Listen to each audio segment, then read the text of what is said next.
Bonjour à tous, je suis Clémence Michel, c'est moi qui vais animer ce webinaire aujourd'hui. Je suis extrêmement heureuse d'être là, de vous accueillir et d'accueillir notre invité, Christophe Sampels, qui est cofondateur et directeur général de Lumia.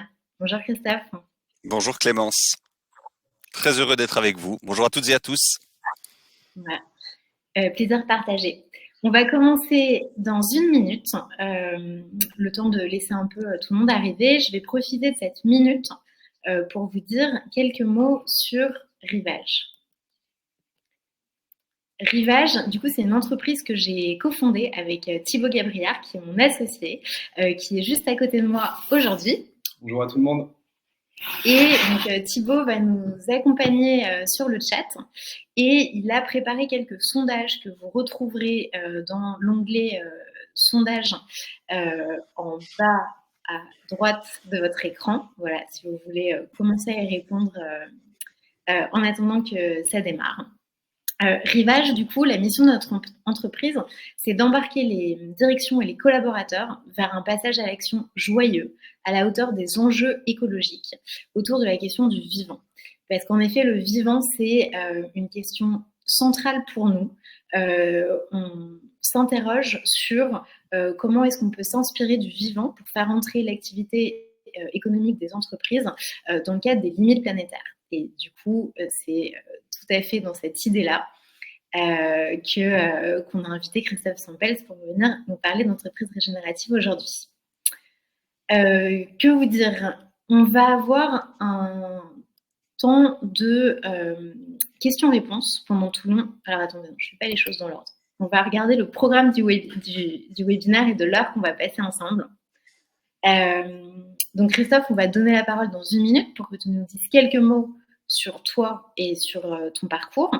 Puis on va rentrer dans le cœur du sujet et essayer de comprendre qu'est-ce que c'est que le concept de l'entreprise régénérative et surtout à qui il s'adresse. On va ensuite voir quelles sont les grandes étapes de mise en œuvre pour les entreprises qui veulent se lancer dans cette démarche. Et enfin, si tu l'acceptes, tu nous partageras les freins et les opportunités que tu as pu observer dans cette mise en œuvre.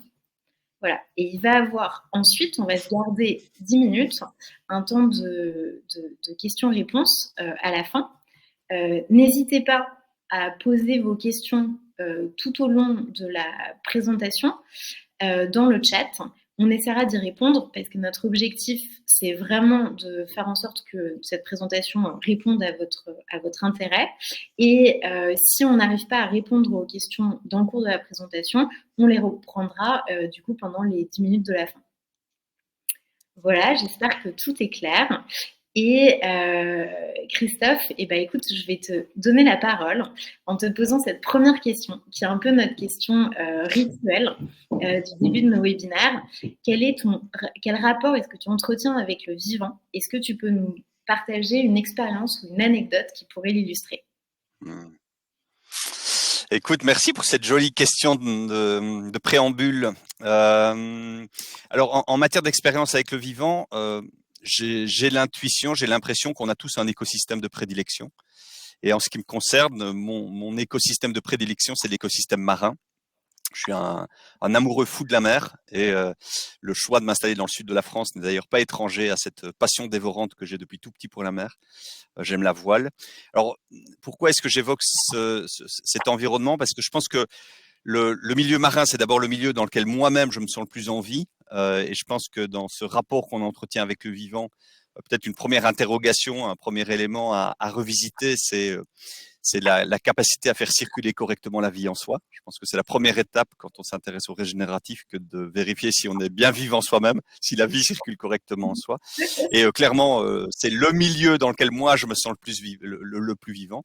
Et puis, je trouve que ce milieu, enfin, en tout cas moi, ce qui m'apporte beaucoup, c'est que en tant qu'humain, il me replace dans une vraie posture d'humilité par rapport à la puissance des éléments, par rapport à la beauté du milieu. Je trouve aussi que c'est un environnement qui bouillonne de vie. près de 80% de la vie animale, en fait, elle est dans l'eau. Mais ces manifestations, elles sont plus subtiles. Il faut apprendre à regarder, il faut apprendre à écouter, il faut être dans une posture particulière pour profiter de l'ensemble des richesses que la mer nous offre. Quand on est au milieu de l'eau et qu'il n'y a pas de terre à vue, il y a des gens qui trouvent ça angoissant, effrayant, prodigieusement ennuyeux. Mais quand on sait vraiment écouter, regarder et se mettre en liaison très très profonde avec ce qui nous entoure, en fait, ce milieu recèle d'une richesse incroyable. Donc voilà, pour toutes ces raisons, moi, quand je suis sur l'eau, je me sens vraiment parfaitement bien. Écoute, je comprends et ça résonne moi-même. Je pars dans le sud de la France, près de la mer, quand j'ai besoin de me ressourcer. Donc, ouais, je comprends complètement. Merci pour ce joli partage. J'aimerais que tu nous en dises un peu plus sur ton parcours et puis plus particulièrement sur comment tu es arrivé à l'entreprise régénérative. Parce que c'est un concept qui connaît un vrai essor depuis, je dirais, à peu près 2 ans en France et qui était extrêmement confidentiel avant. Et donc, je pense que tu été un artisan, tu as vraiment fait partie des artisans pour le faire connaître. Voilà, comment est-ce qu'il est arrivé dans ta vie? Alors, je m'intéresse à la question de la soutenabilité. Je préfère le terme de soutenabilité, sustainability, au terme de développement durable que je trouve un petit peu vide. Je m'intéresse à la soutenabilité depuis très très très longtemps. Moi, j'y suis entré par la porte du social puisque pendant ma thèse de doctorat, j'ai créé une première entreprise qui était une entreprise à destination du monde de la santé et qui s'intéressait à l'humanisation ou la réhumanisation de la prise en charge non médicale de patients dans le secteur de la santé. Et puis, pour des raisons personnelles, j'étais vraiment appelé par la question environnementale. Et à partir de 2004-2005, j'ai vraiment désiré orienter à la fois l'ensemble de mes travaux de recherche, puisque j'étais alors à la fois académique et à la fois entrepreneur, mes travaux de recherche, mais également mon action professionnelle sur cette question environnementale. Et j'ai voulu, on est en 2005, hein, donc en 2005, le sujet est bien moins mature qu'il ne l'est aujourd'hui. Et mon obsession, c'était de faire de la question environnementale, de la question sociale, de la question de la réarticulation de l'entreprise à son territoire, une question stratégique. Et pour faire de ces sujets des questions stratégiques, il me semblait absolument essentiel d'inscrire ces thématiques dans le cœur du réacteur stratégique de l'entreprise, à savoir son modèle économique. Et là aussi, en fait, on parlait très très peu de modèle économique en 2005. Osterwalder et Pigner, qui a créé le business model Canvas, n'était pas encore passé par là. Donc c'était un modèle qui n'était pas du tout popularisé, un concept qui n'était pas du tout popularisé comme on l'a popularisé aujourd'hui. Et moi, je me suis intéressé aux approches servicielles, les modèles serviciels dont on parlera peut-être, sont des innovations de modèles économiques qui permettent de réduire les impacts négatifs d'une activité humaine, d'une activité économique sur l'environnement de manière assez significative. Et on reste dans une ambition de réduction des impacts négatifs. Et puis, ma vie de chercheur a rencontré les travaux du Stockholm Resilience Center sur les limites planétaires.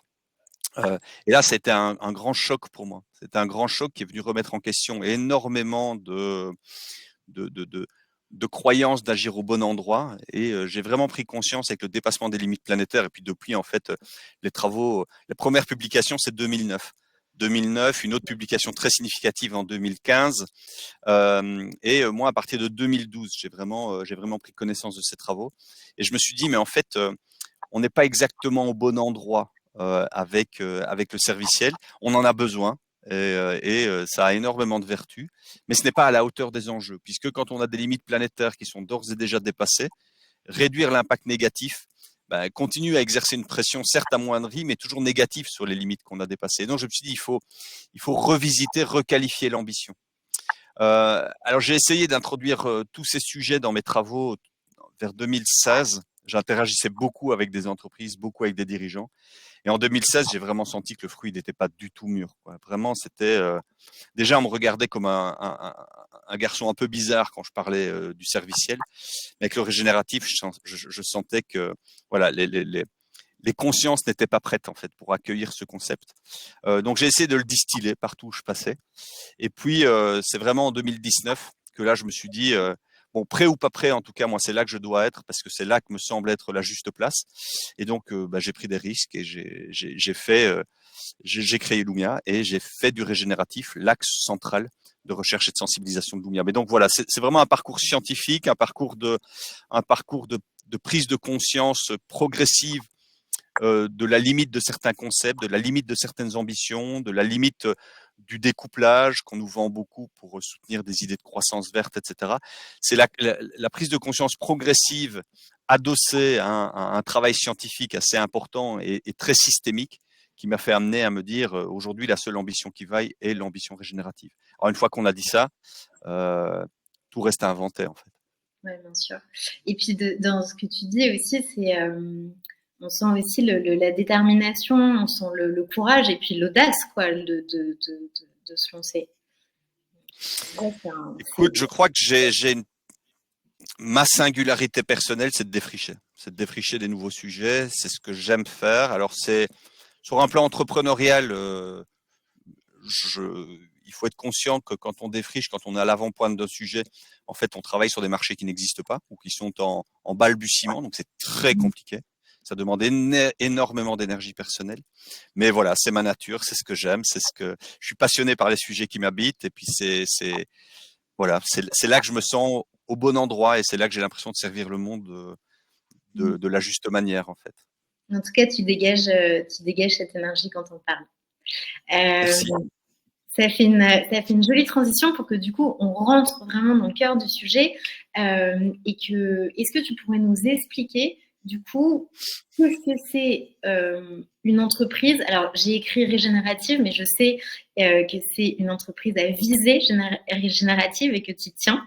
Donc, est-ce que tu peux nous expliquer un peu le concept et la démarche? Bien sûr.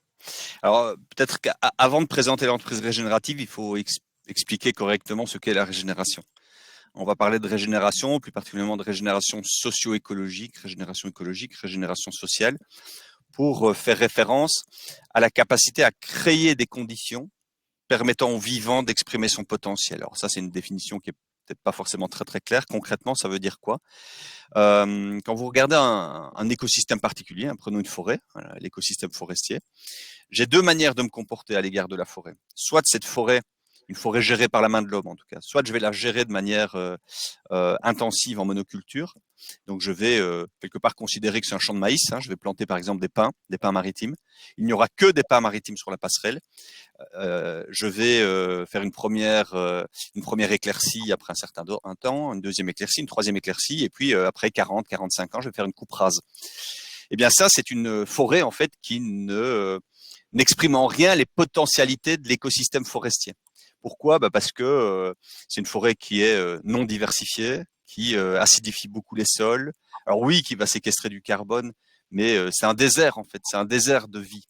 Donc on voit que les conditions que nous faisons peser sur cet écosystème ne lui permettent pas d'exprimer la plénitude de son potentiel. Et à l'inverse, si je contraste avec une forêt qui est gérée de manière diversifiée, dans une diversité d'essences, dans un prélèvement sélectif, c'est-à-dire des futaies irrégulières, etc. Eh bien, ces forêts, il suffit de s'y balader pour s'en convaincre, ces forêts regorgent de vie. Ces forêts contribuent aux grands équilibres planétaires. Ces forêts contribuent à la régulation des grands cycles naturels. Et donc, deux forêts gérées de manière très différente, les conditions que nous faisons peser sur l'une et sur l'autre sont très très différentes, et la capacité des écosystèmes à exprimer ces potentiels latents ne sont pas du tout les mêmes. Dans le premier cas, la potentialité de la forêt est complètement écrasée. Dans le deuxième cas, elle est révélée, elle est magnifiée et elle s'exprime de manière pleine et entière. Et donc la régénération, c'est ça, c'est de dire le vivant qui m'entoure, que ce vivant soit humain ou non humain, est-ce que les conditions dans lesquelles je vais interagir avec ce vivant va lui permettre d'exprimer son potentiel ou pas? Et donc, ça veut dire quoi? Ça veut dire que la régénération est une propriété unique et intrinsèque du vivant. Ça ne s'applique pas à l'inerte. On ne régénère pas un vase, on ne régénère pas une technologie. Une technologie n'est pas en elle-même régénérative, elle ne peut pas l'être. C'est le vivant qui peut être régénéré. Alors, une fois qu'on a dit ça, une entreprise régénérative, maintenant, c'est quoi? C'est une entreprise régénérative qui va précisément se mettre au service de la création de ces conditions permettant aux écosystèmes naturels, aux communautés humaines d'exprimer leur potentiel. Donc d'abord, ça va être une entreprise qui va être consciente de l'interdépendance qu'elle entretient avec les milieux écologiques desquels elle dépend, sur lesquels elle agit. Est-ce que je suis conscient de mes niveaux de dépendance, d'interdépendance? Est-ce que je suis conscient que mes actions pèse sur l'environnement et que l'environnement m'est tout entièrement nécessaire et indispensable pour pouvoir fonctionner correctement, durablement. Alors, si je suis un agriculteur, c'est intuitif. L'écosystème est mon outil de travail, c'est très intuitif. Et pourtant, malgré le fait que ce soit très intuitif, on voit combien aujourd'hui l'agriculture maltraite les milieux desquels elle dépend, sur lesquels elle agit. Mais quand je suis une entreprise qui est beaucoup plus loin, quand je suis une industrie, quand je suis une entreprise de service, cette relation d'interdépendance, elle paraît plus ténue. On a l'impression que finalement, l'environnement est juste un décor dans lequel on peut poser notre activité, dans lequel on peut prélever ce dont on a besoin pour fonctionner, sans forcément comprendre l'ensemble des interdépendances et des services que ce milieu nous donne. Et ce que j'évoque pour les milieux écologiques vaut également pour les milieux humains. Donc, comprendre les interdépendances que nous entretenons avec l'ensemble des parties prenantes qui sont autour de nous, avec la conscientisation que la bonne santé de mon entreprise va être complètement coévolutive de la bonne santé des écosystèmes et des parties prenantes desquelles je dépends et sur lesquelles j'agis. Est-ce que Donc, tu ça veut dire… Pardon, Oui. est-ce que sur ce point-là, tu pourrais donner un exemple concret d'une entreprise de service, je ne sais pas, une entreprise informatique ou une entreprise de conseil. Qu'est-ce que ça veut dire de prendre conscience de sa codépendance avec les écosystèmes si tu es une entreprise informatique, par exemple? Mais aujourd'hui, en fait, l'humanité dans sa globalité, et donc par définition tout ce qui la constitue, dépend tout entièrement de ce qu'on appelle les services écosystémiques. Les services écosystémiques, c'est quoi? Ils sont de 4 ordres. Il y a les services écosystémiques d'approvisionnement. Concrètement, ce que nous avons tous les jours dans notre assiette, les médicaments, pour une grande partie, proviennent de molécules qui viennent de la nature. L'eau que nous buvons, tout ça provient du vivant. Les matériaux que de très nombreuses entreprises utilisent, tout ça, ça vient des écosystèmes. En tout cas, une partie non négligeable vient des écosystèmes. Donc, ça veut dire que aujourd'hui, si tu veux nourrir tes salariés, tu as besoin de l'environnement, tu as besoin des écosystèmes. Ça, c'est un premier élément. Le deuxième élément, c'est les services de régulation. Les services de régulation, c'est ce qui va réguler le climat, c'est ce qui va réguler la régulation du cycle de carbone par le climat, la régulation du cycle de l'eau, la régulation des grands nutriments terrestres. Aujourd'hui, le réchauffement climatique fait peser des menaces extrêmement importantes sur de très nombreuses entreprises de services. Si je suis une entreprise d'assurance aujourd'hui, eh bien, j'ai un modèle économique qui est en train de prendre complètement l'eau parce que je vais avoir à dédommager de plus en plus d'aléas qui vont devenir de plus en plus fréquents avec des intensités de plus en plus importantes. Mon modèle économique est directement impacté par la nature de ce qui se passe autour de moi. Il faut savoir aujourd'hui que près de 60% du PIB mondial est météo-dépendant. 60% de l'activité économique mondiale est directement reliée au climat. Et donc, une fois qu'on fait ces liens, une fois qu'on fait ces articulations-là, on se rend compte que notre dépendance, elle est partout. Je te donne un exemple, l'eau. Récemment, j'étais en Champagne et je discutais avec des industriels qui ont besoin d'autres process. Et il y a 3 ans d'ici, j'étais avec eux et je leur disais, vous devriez vous soucier de la question de l'eau. Ils avaient un peu ricané en me disant, mais attends, on est en Champagne, hein, Christophe. En Champagne, il pleut beaucoup, quoi. Donc l'eau, c'est pas un sujet. Eh bien, cet été, ils ont été en restriction d'eau. Ça veut dire que concrètement, l'usine a failli devoir fermer. Et en fait, elle aurait dû temporairement fermer s'ils n'avaient pas pu mettre en place des systèmes de camions d'eau pour aller chercher de l'eau dans des territoires où les restrictions n'étaient pas encore de mise et pour les amener par camion-citerne à l'usine. Mais on ne parle pas de 50 litres d'eau, hein, on parle de milliers de mètres cubes. Et donc, c'est ça la codépendance au milieu. Il y a énormément d'entreprises qui n'ont jamais fait ce travail de compréhension de ce qui les relie à leur environnement. Et donc, ils ne comprennent pas qu'ils sont complètement coévolutifs du milieu dans lequel ils évoluent, duquel ils dépendent, sur lequel ils agissent. Ok, très clair. Du coup, pour résumer, une entreprise à visée régénérative, du coup, c'est une entreprise qui fait ce travail de comprendre ses dépendances aux écosystèmes et dans son cycle de production, faire en sorte qu'à la fin de son cycle de production, elle ait eu un impact positif sur ces écosystèmes dont elle dépend. Alors, au-delà de son système de production, c'est l'ensemble de son modèle économique. Okay. Tout commence par les écosystèmes. Alors, si je parle de régénération écologique, hein, parce qu'il va falloir distinguer la régénération écologique de la régénération sociale. Dans les deux cas, il va s'agir de créer les conditions permettant aux écosystèmes d'une part, aux communautés humaines d'autre part, d'exprimer leur potentiel. Mais les protocoles de mise en œuvre ne sont pas les mêmes. L'idée de l'entreprise régénérative, une entreprise pourrait être réellement régénérative si elle arrive à générer un bilan net positif au niveau de ses impacts sur les écosystèmes et sur les parties prenantes. Et ce, dans une approche systémique. Ça veut dire qu'il faut non seulement réduire il faut non seulement contribuer à séquestrer des émissions de gaz à effet de serre, il faut contribuer positivement au cycle de l'eau, il faut renforcer les services écosystémiques, il faut contribuer à la cohésion sociale, répartir de manière juste la valeur, s'assurer du développement des capacités des personnes, œuvrer à la justice sociale. Donc ça veut dire que dans une approche systémique, ça fait beaucoup, beaucoup d'éléments. Et aujourd'hui, on se rend compte que des entreprises sont parfois capables d'agir positivement sur un facteur au détriment d'un autre facteur. Je vais agir positivement sur la réduction de mes émissions de gaz à effet de serre, par exemple en travaillant dans des approches technologiques, mais en faisant ça, en fait, je fais du déplacement de problème parce que je vais, en fait, ce faisant, accentuer mes facteurs de pression sur la biodiversité. Et donc, quand je résous un problème à gauche, j'ai souvent tendance à créer un problème à droite. D'où l'importance de la pensée systémique, qui est une des autres qualités de l'entreprise régénérative. C'est vraiment penser à ces impacts de manière multifactorielle pour éviter précisément le déplacement de problèmes. On voit énormément de déplacements de problèmes. Et donc, quand je reviens sur la différence entre régénération écologique et régénération sociale, toutes les entreprises, et quelque part, ça vient peut-être en lien avec ta question. Là, je vois que tu as passé la diapo. C'est une chouette transition. Est-ce que le régénératif est adapté à toutes les entreprises? En matière de régénération sociale, de régénération humaine, résolument oui. Toutes les entreprises, quelle que soit la nature de leurs activités, peuvent décider de créer ou non les conditions permettant à leurs parties prenantes internes, à leurs parties prenantes externes, d'exprimer leur singularité, leur potentiel, leur capacité.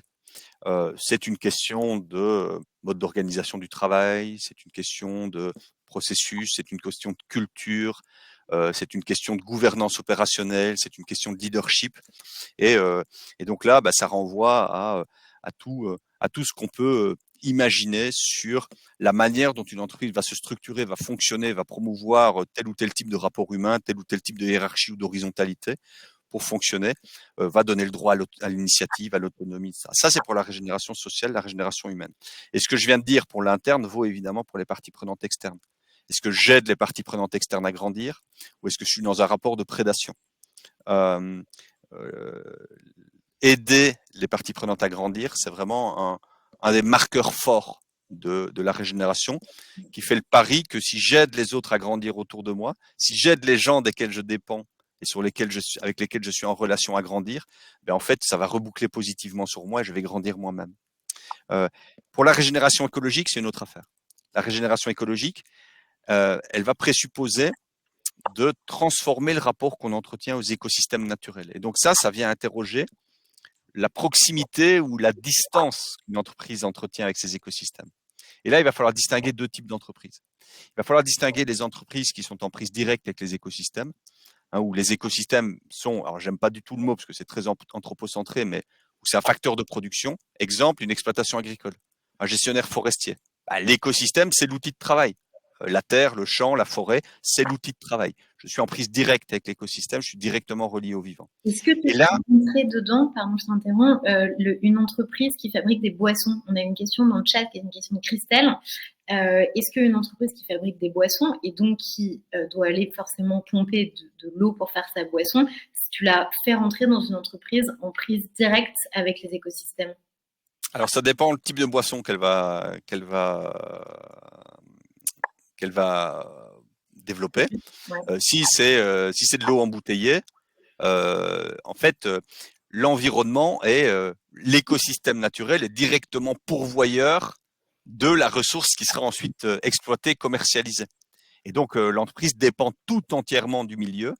Et je dis n'importe quoi, si la zone de captation subit une pollution de surface qui contamine la nappe, il y a une obligation d'arrêt. Et donc on voit que le lien est direct, le lien il est immédiat. Si par contre je suis un célèbre soda sucré, alors je vais avoir besoin d'eau, Donc, je vais avoir un rapport direct au niveau de l'eau, mais je vais aussi avoir des relations indirectes par le prisme de mon sourcing. Je vais avoir besoin de sucre. Et donc, le sucre, est-ce qu'il vient de la canne à sucre? Ça renvoie à un écosystème agricole.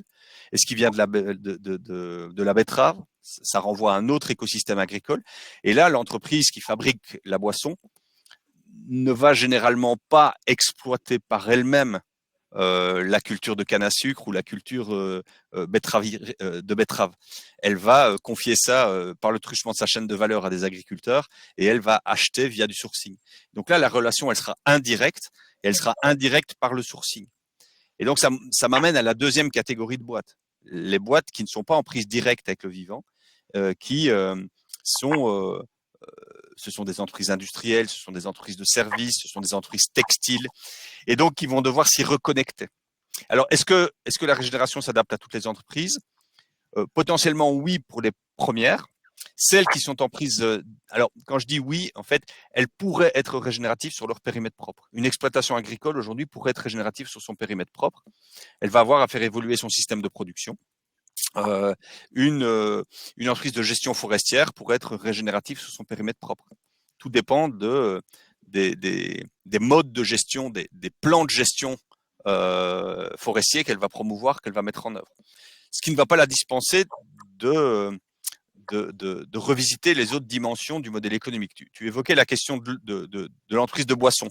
Prenons une entreprise de production de champagne. On est dans une production de boissons. Eh bien, derrière, c'est de la viticulture. On est en Champagne, on a de la viticulture, on a un rapport direct si on est propriétaire de son vignoble. Et donc là, concrètement, le système de production que je vais mettre en œuvre, le système agronomique, le système de viticulture que je vais mettre en œuvre dans mon exploitation, dans ma vigne, va directement influer sur l'état du milieu, sur la capacité à régénérer cet environnement et au-delà à générer de multiples co-bénéfices. Ou alors je ne suis pas propriétaire en propre de mon vignoble et je vais acheter à des vignerons, à des viticulteurs indépendants. Et là, c'est par le truchement du sourcing que je vais essayer de les inciter à faire évoluer leur propre système agronomique. Après, si je collecte du raisin, donc là, j'ai vu que je pouvais agir sur l'amont par une revisite du lien que j'entretiens aux écosystèmes et par un encouragement à faire évoluer les pratiques agronomiques en faveur du régénératif. Ouais. Maintenant, je centralise l'ensemble de ma production de champagne en Champagne, à Reims par exemple. Et puis, j'envoie ça aux quatre coins du monde. Donc, j'ai un modèle économique centralisé, une centralisation de la production, une déconcentration à l'échelle globale de la production. Je vais envoyer en Asie, je vais envoyer aux États-Unis, je vais envoyer aux quatre coins du monde. Je ne serai jamais régénératif sur mon périmètre propre. Quand bien même, j'ai un rapport très, très étroit aux écosystèmes. Pourquoi ? Parce que l'impact négatif de cette chaîne de valeur mondialisée va générer tellement d'impacts négatifs qui ne pourront jamais être compensés par les impacts positifs que je vais générer dans les écosystèmes. Et donc, c'est là qu'on commence à entrevoir le besoin de faire évoluer le modèle économique. Concrètement, ça voudrait dire quoi ? Si on prend une entreprise comme Moët Hennessy, par exemple. Moët Hennessy, aujourd'hui, a des vignobles aux quatre coins du monde. Et donc, elle aurait la capacité, elle le fait d'ailleurs, elle produit des vins aux quatre coins du monde. Elle pourrait produire des vins pétillants aux quatre coins du monde, dont les qualités organoleptiques seraient proches, alors évidemment avec la typicité du terroir, mais proches de ce qui se fait en Champagne. Pourquoi est-ce qu'aujourd'hui, elle envoie le champagne produit dans le Champenois aux quatre coins du monde ? Parce que c'est une appellation protégée.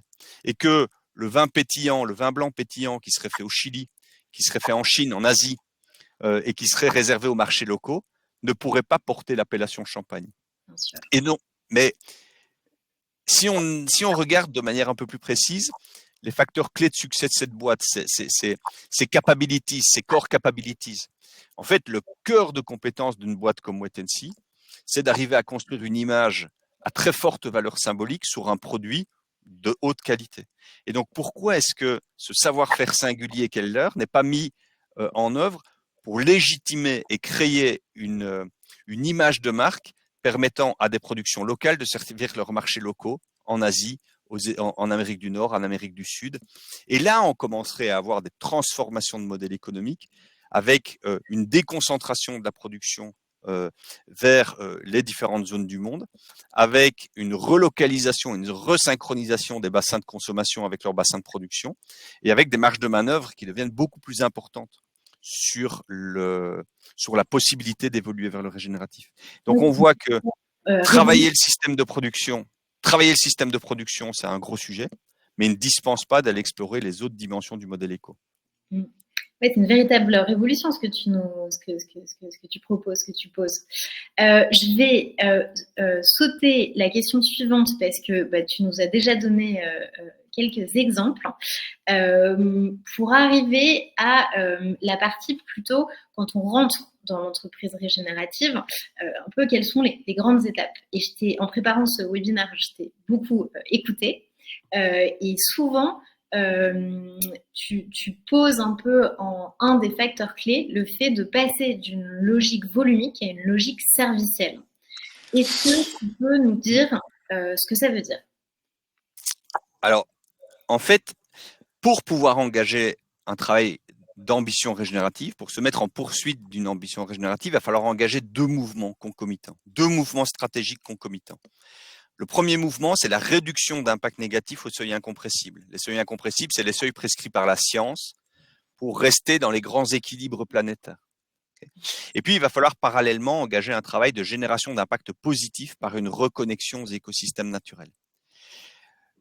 Aujourd'hui, la très grande majorité des modèles économiques sont des modèles économiques volumiques. Pour qu'une entreprise se développe, elle doit vendre plus d'unités de quelque chose. Elle doit vendre plus de produits, plus d'unités de services, eux-mêmes adossés à de la consommation de matières premières, à de la consommation d'énergie. Et donc, on parle d'une croissance couplée à la consommation de ressources et à la consommation d'énergie. On va parler d'une croissance couplée à la génération d'impacts positifs. Plus l'entreprise se développe, plus ses impacts sont pesants. Cette logique volumique, elle crée des plafonds de verre indépassables en termes d'amélioration de la qualité environnementale d'un produit, de la qualité environnementale d'une entreprise. Pourquoi? Parce que imaginons que tu réduis les émissions de gaz à effet de serre de 30% sur la fabrication d'un produit, mais que parallèlement à ça, en l'espace de 4 ans, la quantité de produits que tu vends a augmenté de 40%. En absolu, ta pression sur l'environnement a augmenté. C'est-à-dire que cette logique volumique, elle n'arrive pas à résoudre, et ça a été démontré scientifiquement, je pourrais en parler pendant des heures, mais ce n'est pas le sujet, elle n'arrive pas à résoudre la réduction en absolu dans une intensité suffisante et dans un délai suffisamment rapide, une intensité suffisante d'effort. Donc ça veut dire quoi? Ça veut dire qu'il faut essayer de se dégager le plus possible de cette logique volumique et de ces travers volumiques.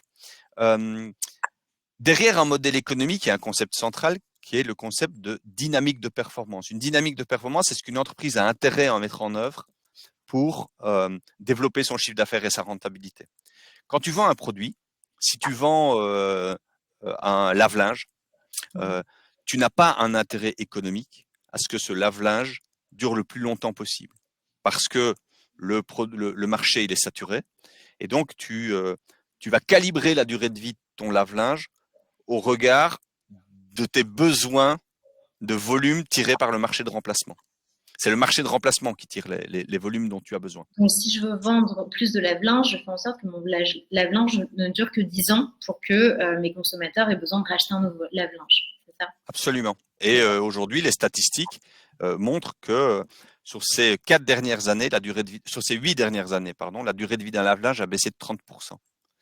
C'est parfaitement logique avec une approche volumique classique. Tu as intérêt à vendre le plus cher possible quelque chose que tu achètes le moins cher possible ou qui coûte le moins cher à produire. Et quand le marché sature, tu vas essayer d'accélérer les rotations par une réduction de la durée de vie ou par une obsolescence psychologique. Ou tu as un produit, l'iPhone, c'est la quintessence de ça.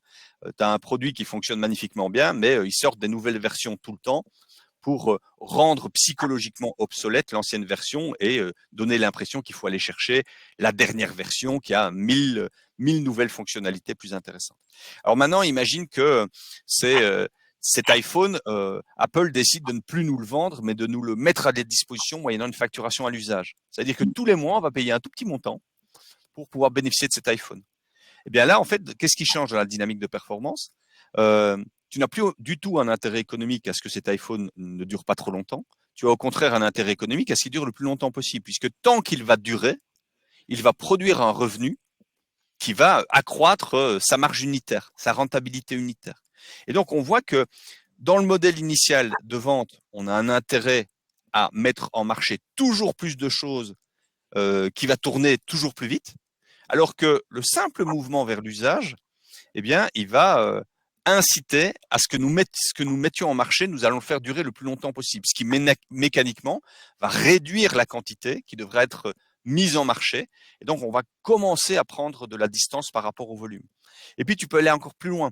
Tu peux dire, mais finalement, ce qui intéresse véritablement le client, c'est moins le produit lui-même que le service qu'il nous rend ou que le résultat qu'il nous permet d'atteindre. Hein, un exemple célèbre. La fonctionnalité là. Voilà, on rentre dans les logiques d'économie de fonctionnalité. Et donc, par exemple, est-ce qu'aujourd'hui, quand je veux apporter du confort lumineux dans mon environnement de travail, est-ce que je dois forcément acheter des lampes ou est-ce que je pourrais acheter le service rendu par la lampe, à savoir la quantité de lumière apportée dans un environnement? Et ça, c'est ce qu'on appelle un modèle économique pay-per-lux. Je ne paye plus par nombre d'équipements, je paye par la quantité de lumière qui peut être objectivée par les lumens ou les lux. Imagine que si demain, un fournisseur de lumière est rémunéré sur la quantité de lumens, ça voudrait dire qu'il aura un intérêt économique à faire rentrer le plus de lumière naturelle dans ton bâtiment, puisque celle-là, elle est apportée gratuitement et qu'elle génère des lumens. Donc, on voit qu'on tord complètement les modèles économiques. Si je vends des produits phytosanitaires à des agriculteurs, j'ai un intérêt économique à ce qu'ils en utilisent le plus possible. Et il y a juste la réglementation qui va m'aider, qui va réguler la quantité. Si je vends une solution intégrée de protection de culture facturée à l'hectare, chaque goutte de pesticide, chaque goutte de fongicide et d'insecticide qui sera mis dans le champ n'est plus le déterminant de mon revenu, mais un coût que j'ai un intérêt économique à réduire. Et donc, ça veut dire que tout ce que je serai capable de mettre en œuvre pour réduire les volumes d'intrants vont améliorer ma marge, vont améliorer ma rentabilité. J'ai renversé la table du modèle économique.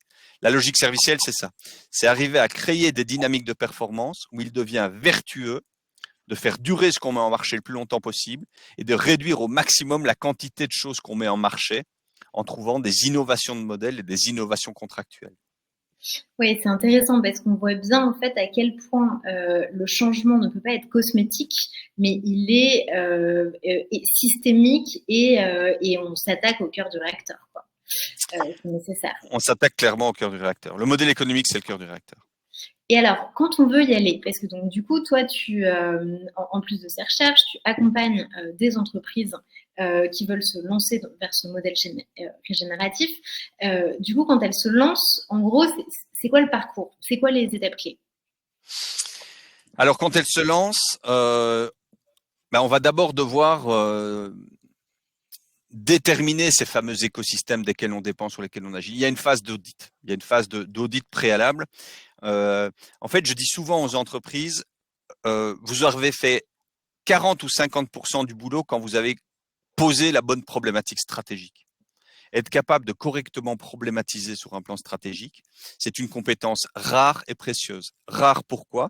Parce que les entreprises sont effrayées le plus souvent par le systémique et ont tendance à avoir des formulations stratégiques qui se concentrent sur un nombre très limité, voire trop limité d'enjeux. Exemple, un constructeur automobile dira « Moi, mon problème stratégique, c'est de décarboner les flottes de véhicules. » Et en fait, c'est une erreur stratégique de dire ça. C'est une erreur stratégique, pourquoi? Parce que la réponse, elle est technique, elle est technologique. Et donc, ça veut dire quoi? Ça veut dire que tu vas aller à plein gaz sur l'électrification. Or, l'électrification, elle va être beaucoup plus gourmande en ressources métalliques que les propulsions par énergie fossile. Et donc, ça veut dire que en cherchant à résoudre le problème du carbone, tu génères un problème d'intensification de l'extractivisme métallique qui est ultra polluant. Tu fais du déplacement de pollution. Et ça vient d'une mauvaise formulation stratégique. Donc, pour correctement poser le problème stratégique, il faut d'abord comprendre comment l'entreprise pèse sur les limites planétaires. Est-ce qu'aujourd'hui, une entreprise a conscience des limites planétaires qu'elle vient négativement impacter? Tout le monde a conscience aujourd'hui qu'il impacte négativement le réchauffement climatique. parce que tout le monde est conscient qu'il émet des gaz à effet de serre? Est-ce que les gens sont conscients de l'impact qu'ils exercent sur l'eau? Je peux t'assurer que c'est pas le cas. Nous, quand on intervient, on a des entreprises, quand on leur fait un bilan hydrique et qu'elles voient la quantité d'eau sur l'ensemble de la chaîne de valeur qu'elles mobilisent pour fabriquer une unité de produit, elles tombent de leur chaise. Et elles commencent à comprendre que le stress hydrique est un sujet critique parce que l'eau est tout entièrement nécessaire à l'obtention des matières premières nécessaires au produit. Une voiture, par exemple, on n'en a pas conscience, une voiture, c'est 150 000 litres d'eau en moyenne.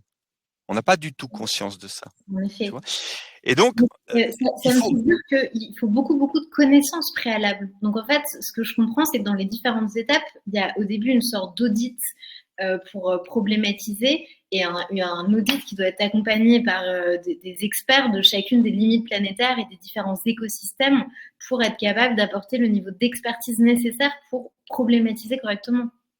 Alors l'audit, on peut le faire. En fait, il faut le faire de manière parcimonieuse parce que sinon on se perd. On se perd dans les analyses et on peut assez rapidement identifier les bons fils à tirer. Un travail sur les limites planétaires, soit on le fait de manière, alors quand je dis intuitive, c'est de manière non quantitative, et très vite on identifie les facteurs de pression sur les limites planétaires, ou soit on veut effectivement quantifier, et ça nécessite un tout petit peu plus de travail, un tout petit peu plus de connaissances. Donc si je reviens sur les grandes étapes clés, l'audit effectivement va nécessiter une approche systémique. Mais c'est des approches, nous, on forme à ces approches. Hein, on a des parcours de formation qui sont tout entièrement dévolus à être capable de maîtriser la conduite de ces audits. C'est pas non plus, faut pas non plus donner l'impression que ça nécessite des compétences ultra sophistiquées. C'est exigeant sur le plan des compétences, mais c'est accessible. Donc, une fois qu'on a correctement fait l'audit, une fois qu'on a également identifié le point de sortie de l'audit, c'est quels sont les produits, les activités, les processus qui sont éco-incompatibles, socio-incompatibles. Donc ça veut dire quoi? Ça veut dire cela, quel que soit le niveau d'effort. Ça ne sera jamais compatible avec un paradigme régénératif. Ça ne sera jamais même compatible avec la capacité à réduire les impacts négatifs au seuil incompressible. Exemple, une centrale à charbon. Aujourd'hui, une centrale à charbon pour produire de l'électricité, c'est un actif éco-incompatible. On le sait, c'est dit par le GIEC, c'est écrit. Okay. Ça, c'est un actif à échouer. Et donc, ça veut dire quoi? Ça veut dire comment est-ce qu'on pilote des protocoles de renonciation. Et là, on voit qu'on commence à toucher sur des problématisations stratégiques. Ensuite, il y a des choses qui ont un potentiel d'éco-compatibilité moyennant une transformation. Et donc, et là, on va souvent toucher sur des innovations de modèle économique. Et puis, il y a des choses qui sont éco-socio-compatibles et qui sont à renforcer. Si une entreprise, par exemple, met en œuvre des pratiques de renaturation, je dis n'importe quoi, ça, c'est typiquement une pratique qu'il va falloir venir renforcer, qu'il va falloir accélérer.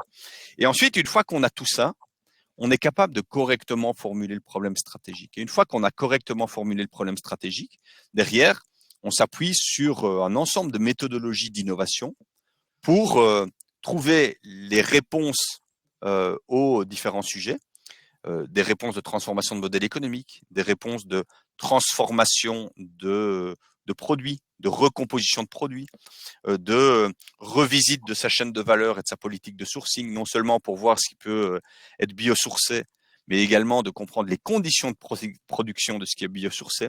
Et puis, on va faire atterrir des petits espaces expérimentaux. On va évidemment pas renverser la table tout de suite. On va identifier des chantiers prioritaires, des POC qu'on va mettre alors sur la table de travail et qu'on va expérimenter. Par exemple, on travaille aujourd'hui avec une entreprise textile et on est en train d'essayer de construire une pièce textile qui aurait des qualités régénératives, ce qui nous impose de remonter dans les écosystèmes en termes de sourcing de fibres, le lin, le chanvre, de revisiter les conditions de production de ces écosystèmes, de voir quels sont les impacts sur les coûts de production et de voir comment on peut diversifier le modèle économique de manière à ce que le surcoût de la pratique agronomique ne se retrouve pas in fine dans un prix premium qui cantonnerait le produit à un produit de niche. Donc là, ça veut dire quoi? Ça veut dire qu'on va devoir développer des nouvelles configurations, des nouveaux modèles économiques le long de la chaîne de valeur.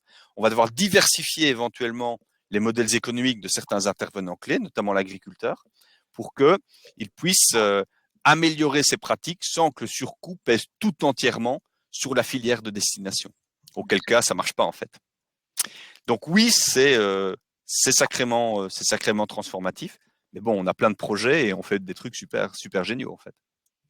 Je vais avoir une dernière question avant qu'on passe aux questions de notre public, de nos auditeurs. Il y en a eu plein de très intéressantes. Donc, je vais te demander de répondre brièvement pour qu'on leur laisse le temps ensuite. Alors, je ne veux pas pousser sur les freins, mais plutôt sur les opportunités. Est-ce que donc toi qui accompagnes ces entreprises dans ces démarches, est-ce que tu observes dans ce processus des opportunités pour les entreprises? Et je vais préciser ma question, des opportunités de type économique, parce qu'on voit bien comment ça peut être plus lourd, comment ça peut peut-être être perçu comme une contrainte économique, mais est-ce qu'il y a des cas que tu as pu observer dans lequel c'est une opportunité de santé financière, par exemple? Alors, bah oui, il y a des entreprises aujourd'hui, une entreprise dont peut-être certains ont entendu parler, Pocheco. Pocheco, c'est une entreprise qui fabrique des enveloppes dans le nord de la France. Pocheco a mis en place une stratégie qu'on peut raisonnablement qualifier aujourd'hui de régénérative. C'est une entreprise qui est, en France, c'est une des entreprises qui a été le plus loin sur la question de la régénération écologique. Et c'est une entreprise qui a consenti à pas mal de millions d'euros d'investissement. Mais tous ces investissements, ils ont consenti presque 7 millions d'euros d'investissement pour transformer radicalement à la fois l'outil de production, les choix de sourcing, etc. Mais ils ont généré corollairement un peu plus d'1 million d'euros d'économies annuelles en repensant le rapport au vivant, le rapport au sourcing, le rapport à l'eau, par exemple, substituant des encres à solvant par des encres végétales qui, de ce fait, peuvent être traitées sur site par une unité de phytoépuration, ce qui est une méthode biologique de traitement des eaux qui est bien moins coûteuse que les approches de traitement d'eau classique reposant sur la physique et la chimie et très dépendante de l'énergie. Donc, ils génèrent 1 million d'euros d'économies par an. Eh bien, aujourd'hui, le dirigeant dit, si nous n'avions pas mis ça en œuvre, nous serions morts. Puisque aujourd'hui, si nous n'avions pas ce million en moins dans notre structure de coûts, nous serions par terre. Et l'entreprise a connu un coup de grisou en 2018. C'est parce qu'elle avait mis en œuvre tout ce qu'elle a mis en œuvre qu'elle a pu s'en sortir. Et donc, la principale opportunité, c'est quoi? La principale opportunité, c'est d'augmenter la robustesse de l'entreprise. Et c'est un sujet extrêmement critique dans un monde qui va devenir de plus en plus frappé par des aléas intenses et fréquents. Le monde que nous connaissons est mort. On va aller vers un monde de plus en plus volatile. Je disais tout à l'heure que 60% du PIB mondial est météo-dépendant et climato-dépendant. On sait que le climat va continuer à se réchauffer. Ne fût-ce qu'à travers les effets d'inertie climatique. Et donc, ça veut dire qu'on sait qu'il y aura de plus en plus de sécheresse, on sait qu'il y aura de moins en moins d'eau, en tout cas que l'eau va connaître une répartition différente. On sait que les services écosystémiques vont continuer à s'affaiblir. Or, les services écosystémiques sont absolument essentiels à la bonne santé des écosystèmes et par corollaire à la bonne santé des entreprises qui dépendent de ces écosystèmes. Donc, ça va devenir structurellement de plus en plus compliqué. Et les entreprises qui continuent à mettre le paquet sur la performance, sur la suroptimisation, elles vont se fragiliser à un point tel que quand elles auront un vrai pépin, quand il y aura un vrai facteur d'aléa, eh bien, en fait, elles ne pourront pas y faire face. Nous avons des clients aujourd'hui qui acceptent de réduire un peu la toile en termes d'optimisation et de performance pour la contrebalancer par une augmentation de sa robustesse. Donc ça, c'est un premier élément. Il y en a plein d'autres, mais bon, on arrive au temps. Et alors peut-être un point que j'ai pas mentionné pour moi qui est critique, et après ça, je m'arrête. Il ne faut pas cantonner le régénératif à une approche technique.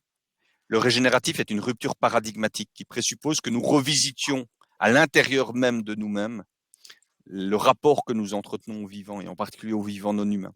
Et donc, pour moi, c'est un des loupés de la RSE, c'est le fait qu'elle en a fait exclusivement une approche technique. Elle n'a pas travaillé sur le développement des ressources intérieures, sur l'évolution des modes de pensée qui sont les nôtres, sur nos schémas mentaux, sur nos cartes cognitives, sur nos cartes affectives, pour accompagner la transformation. Et donc, nous, à Lumia, et je terminerai là-dessus, on travaille non seulement dans le dur du dur, de la technicité des modèles éco, etc., mais on travaille aussi sur ce qu'on a appelé le leadership régénératif et qui vise précisément à voir comment le début du travail commence par un travail sur soi, en fait. Et comment nos propres facteurs limitants doivent être dépassés pour pouvoir envisager de nouvelles réalités et permettre à ces nouvelles réalités d'advenir. Je m'arrête là. Ok. Écoute, c'était vraiment passionnant. Voilà, c'est dense, c'est riche. Merci pour tout ça. J'ai vu qu'il y avait plein de questions sur le chat. Voilà, je vais peut-être juste donner la parole à Thibaut qui a sélectionné la première question pour toi. Bonjour à tout le monde pour ceux que je n'ai pas vus. La première question qu'on a identifiée, c'est celle de Ludovic qui nous parle des entreprises qui se mettent en action. Il nous donnait notamment l'exemple, je ne sais pas si je peux peut-être la remonter, je ne sais pas si tu la vois Christophe, mais l'exemple du secteur automobile qui allait vers des modèles d'économie de la fonctionnalité. Est-ce qu'il y avait d'autres secteurs qui commençaient à s'y mettre, que toi tu connais un petit peu, justement, dont tu pourrais nous parler justement? Alors, dans les modèles serviciels, ce sont des modèles économiques aujourd'hui qui commencent à se déployer dans des environnements. Alors, ils sont beaucoup déployés dans l'environnement B2B, beaucoup. Aujourd'hui, il y a dans le secteur automobile, on voit des choses intéressantes dans le secteur électroménager, on voit des choses extrêmement intéressantes dans l'éclairage public. Par exemple, l'éclairage public aujourd'hui est beaucoup fondé sur des approches servicielles. On commence à voir des modèles serviciels apparaître dans la gestion et le traitement de l'eau. Et puis, ça commence aussi à décliner vers le B2C. Dans le secteur électroménager, dans le secteur de l'outillage, dans le secteur textile, ça commence. Maintenant, alors peut-être qu'il y a des questions sur mais pourquoi ces modèles qui ont l'air si chouettes sur papier passent pas à l'échelle. Je pense qu'ils passent pas à l'échelle pour plusieurs raisons. D'abord parce que les gens qui les développent n'ont pas complètement compris qu'ils se pilotent de manière radicalement différente que les modèles volumiques classiques. Moi, j'ai vu plein d'expérimentations où avant même l'expérimentation, je pouvais dire que ça allait être un échec parce que les modèles allaient être pilotés avec les KPIs classiques. Or, à partir du moment où les logiques de performance, que j'appelais ces dynamiques de performance des modèles, ne sont pas les mêmes, eh bien, ça doit se piloter radicalement différemment. Ça, c'est une première raison. Et la deuxième raison, c'est que ces modèles ne sont pas assumés. Ces modèles sont lancés dans une approche de diversification, de segmentation marketing. Et ils viennent s'empiler au modèle existant, là où normalement, ils devraient se substituer progressivement au modèle existant par effet ciseau. Et là, les boîtes, elles sont mal à l'aise, elles n'osent pas y aller parce qu'elles ont toute une série de contraintes, notamment cette contrainte infernale de la croissance infinie du chiffre d'affaires. Enfin, quand je dis infini, c'est intemporel du chiffre d'affaires. Et là, c'est effectivement problématique. Mais donc, aujourd'hui, on voit le modèle serviciel apparaître de plus en plus. Et je pense qu'il va avoir tendance à se déployer de plus en plus au fur et à mesure que la tension sur les ressources et les matières premières va augmenter. Okay. Je fais le lien avec une question de Gladys. Quand même, quand on entend là ce que tu nous dis sur l'entreprise régénérative, ça a l'air dur. C'est un changement de paradigme énorme. Et sa question, c'est est-ce que quand on commence à creuser les impacts, et puis peut-être même quand on voit ensuite le chemin qu'il y a à parcourir, si vraiment on veut s'inscrire dans cette démarche, et puis le risque en plus de s'attaquer à un problème et en fait d'en créer un autre, est-ce qu'il n'y a pas un risque de ne plus rien faire, d'être inhibé face à l'ampleur de la tâche? Alors, en fait, on a beaucoup parlé du premier mouvement et on n'a malheureusement pas beaucoup parlé du deuxième, à savoir la génération d'impact positif. Et nous, qu'est-ce qu'on constate? On constate qu'aujourd'hui, dans la boîte à outils des entreprises, il y a la réduction d'impact négatif. Et que réduire les impacts négatifs, tout le monde sait que c'est essentiel, mais ça ne fait rêver personne. Ça fait rêver personne de faire moins mal la même chose. Ça fait rêver personne de faire ça. Par contre, générer des impacts positifs, ça, je peux vous dire que ça crée de l'engouement. Ça crée énormément d'enthousiasme, énormément d'engagement. Quand on travaille parallèlement à ça, les questions de leadership, quand on travaille parallèlement à ça, les questions d'évolution de mode de pensée, les questions d'évolution culturelle dans les environnements de travail, on génère beaucoup d'effets positifs directement tangibles par les parties prenantes en entreprise. Et donc, ça crée, loin de créer du découragement, ça crée au contraire énormément d'engouement parce que on met à la disposition de l'entreprise des outils auxquels elle ne pense pas, qui sont vraiment nouveaux pour elle, qui font énormément sens de manière intuitive et qui génèrent une très très forte adhésion. Alors évidemment, c'est exigeant. Oui, c'est exigeant et oui, ça présuppose de progresser dans la capacité à raisonner de manière systémique et à évoluer dans le complexe. Mais en fait, c'est se rapprocher de la réalité tangible du monde qui nous entoure. On nie la réalité complexe de une entreprise est un système complexe. Une entreprise, par définition, est un système complexe. Mais comme on n'aime pas le complexe, nous les humains, on gère une entreprise comme si c'était un système compliqué. Et en faisant ça, on fait un paquet de bêtises, en fait. Eh bien, si on réhabilite le complexe, qu'on le rend désirable, et il y a plein de manières de rendre le complexe désirable, eh bien, on voit qu'on est dans un pilotage qui est plus fin, plus subtil, plus précis, plus réaliste aussi. Et en fait, ça s'enrichit. Et puis, quand on arrive à développer des premières expériences où on voit que l'impact est véritablement positif sur un écosystème, que l'impact est véritablement positif sur des parties prenantes et que finalement ça ruisselle positivement sur l'entreprise, on crée une forme d'irréversibilité dans l'envie d'y aller. Maintenant, je ne veux pas non plus être bisounours, hein. C'est dur, c'est exigeant, c'est hyper transformatif et on est très très très très très loin du compte. Mais non, moi je trouve que, en tout cas, 100% des gens avec qui on bosse, ça leur met du vent dans les voiles à fond. Okay. On va prendre une dernière question. Je vais donner la parole à Thibaut. Et après, on pourra clôturer. C'est Christelle qui nous pose la question. Quelle différence à faire avec la perma entreprise de Sylvain Brozard? Alors, on avait invité en octobre Thomas Brozard qui venait nous parler de la perma entreprise. Ce sont des modèles qui sont inspirants sur la transformation justement des business models. Est-ce que toi, tu pourrais nous indiquer peut-être déjà dans quelle mesure il y a des liens qui peuvent se faire avec la perma entreprise et qu'est-ce que ça apporte en plus ou en moins? Je ne sais pas si c'est un modèle que tu... Alors, c'est un modèle que je connais bien et je connais très bien Sylvain, je connais très très bien Thomas, on se parle beaucoup. Alors évidemment, il y a des synergies, évidemment. Là où tu évoquais que la perma entreprise est un modèle propose une dynamique de transformation de modèle économique, pas tout à fait. En fait, précisément, c'est pas une évolution de modèle économique, c'est plutôt une évolution des modes d'organisation. Et donc, je trouve que la perma entreprise est vraiment extrêmement intéressante dans la manière dont une entreprise peut refonder ses modes d'organisation, l'organisation qui est la sienne, et la manière dont elle fait de la question sociale et de la question interne surtout un chantier clé.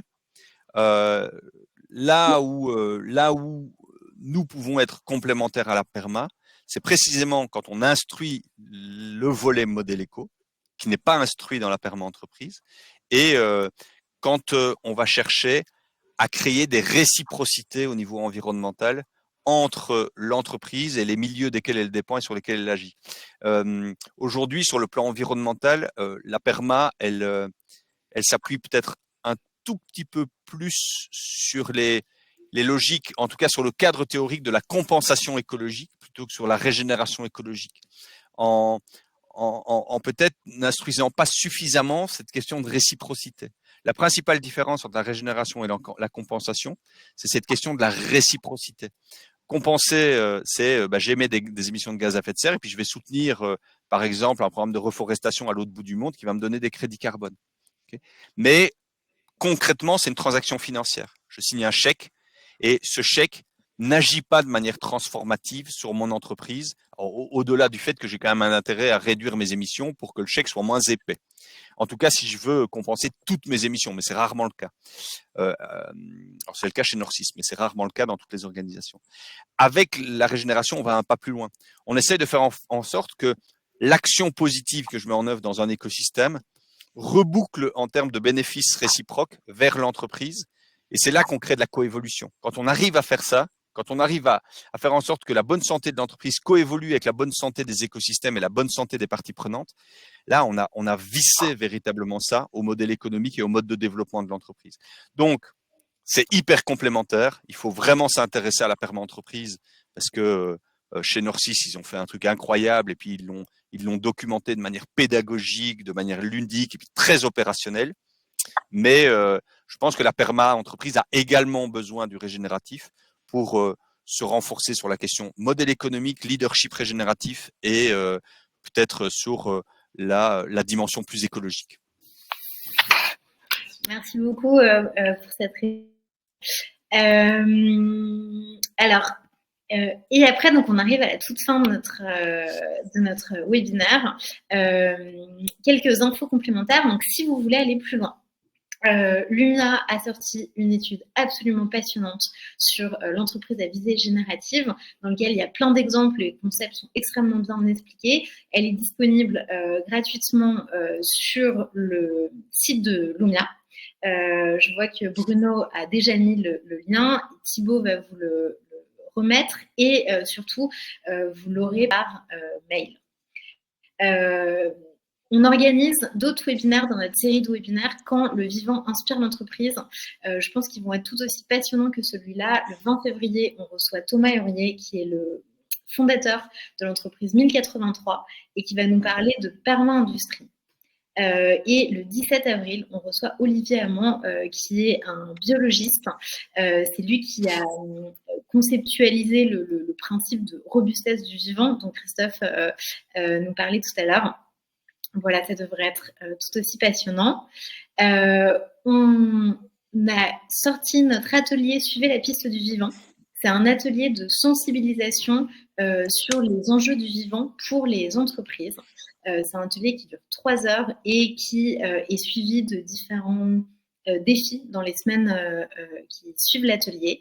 Et si vous voulez en savoir plus, on organise une réunion d'information le 14 février à midi. Voilà, vous avez le lien d'inscription dans le chat. Et enfin, si vous voulez nous suivre, vous pouvez suivre Rivage sur LinkedIn, sur Instagram ou vous abonner à notre newsletter pour être sûr de ne rater aucune actu. Et la newsletter et l'inscription est disponible sur notre site. Voilà, ça fait un paquet d'informations.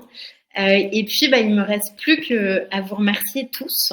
Et puis toi, Christophe, particulièrement, de nous avoir accordé cette heure et puis pour tout ce que tu nous as, tous les enseignements là que tu as accepté de partager avec nous, c'était riche, c'était dense. Merci beaucoup, Christophe. Merci. Merci à vous. Merci à vous. Très bonne continuation et merci à chacune et chacun d'entre vous de vous être rendu disponible. Ouais, et puis bon appétit si comme moi vous avez le ventre qui gargouille. Bonne journée. Au revoir. Bonne journée.